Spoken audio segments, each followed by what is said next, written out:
पश्चिमी घाट western chats. संरक्षित क्षेत्रों के भीतर और सीमावर्ती इलाके में पशुओं को चराना एक गंभीर समस्या है, जिससे पश्चिमी घाटों में निवास स्थान का क्षरण होता है।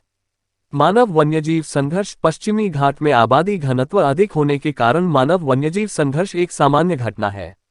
शिकार, परंपरा या जंगली मांस की मांग से प्रेरित अवैध स्थानीय शिकार पूरे पश्चिमी घाट में व्याप्त है। शिकारी शिकार के लिए बंदूकों के साथ साथ पारंपरिक तरीकों की एक विस्तृत श्रृंखला का उपयोग करते हैं। जंगली जीवों का मांस उन शिकारियों के आहार का एक अनिवार्य हिस्सा है, जिनके पास अक्सर पशु प्रोटीन के वैकल्पिक स्रोतों तक पहुंच नहीं होती है। वृक्षारोपण। पश्चिमी घाट की कृषि वानिकी प्रणाली में आज चाय, कॉफी, रबर और विभिन्न प्रजातियों के मोनोकल्चर का प्रभुत्व है, जिसमें हाल ही में पाम ऑयल भी शामिल किया गया है। पश्चिमी घाट में बड़े पैमाने पर कॉफी की खेती वर्ष 1854 में शुरू हुई, जब अंग्रेजों ने कोडागू में खुद को स्थापित किया। पिछले कुछ वर्षों में नकदी फसलों के रोपण ने पूरे पश्चिमी घाट में प्राकृतिक वनों को व्यापक रूप से विस्थापित कर दिया है और आसपास के वन क्षेत्रों का अतिक्रमण भी हुआ है।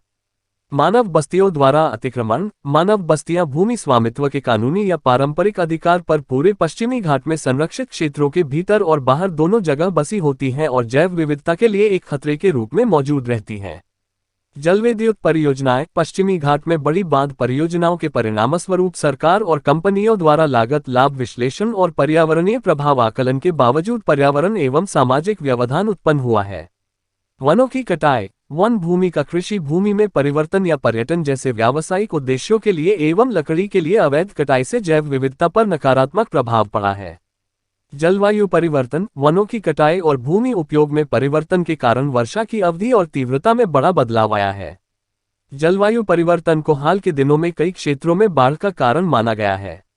पश्चिमी घाट के संरक्षण हेतु प्रयास। पश्चिमी घाट के लिए समितियां। गाडगिल समिति वर्ष 2011। इसे पश्चिमी घाट पारिस्थितिकी विशेषज्ञ पैनल WGEP के रूप में भी जाना जाता है। इसने सिफारिश की कि सभी पश्चिमी घाटों को पारिस्थितिक संवेदनशील क्षेत्रों ISA के रूप में घोषित किया जाए, केवल सीमित क्षेत्रों में सीमित विकास की अनुमति हो। कस्तूरीरंगन समिति वर्ष 2013। इसने गाडगिल रिपोर्ट द्वारा प्रस्तावित प्रणाली के विपरीत विकास और पर्यावरण संरक्षण को संतुलित करने की मांग की। कस्तूरीरंगन समिति ने सिफारिश की कि पश्चिमी घाट के कुल क्षेत्र के बजाय कुल क्षेत्रफल का केवल 37% ही ISA के तहत लाया जाना चाहिए और इसमें खनन, उत्खनन व रेत खनन पर पूर्ण प्रतिबंध लगाया जाना चाहिए। पश्चिमी घाट के दर्रे। थाल घाट दर्रा कसरा घाट मुंबई को नासिक से जोड़ता है। भोर घाट दर्रा मुंबई को खोपोली के माध्यम से पुणे से जोड़ता है। पलक्कड़ गैप पाल घाट कोयम्बटूर तमिलनाडु से पलक्कड़ केरल को जोड़ता है। अंबा घाट दर्रा रत्नागिरी जिले को कोल्हापुर से जोड़ता है। नाने घाट दर्रा पुणे जिले को जुन्नर शहर से जोड़ता है।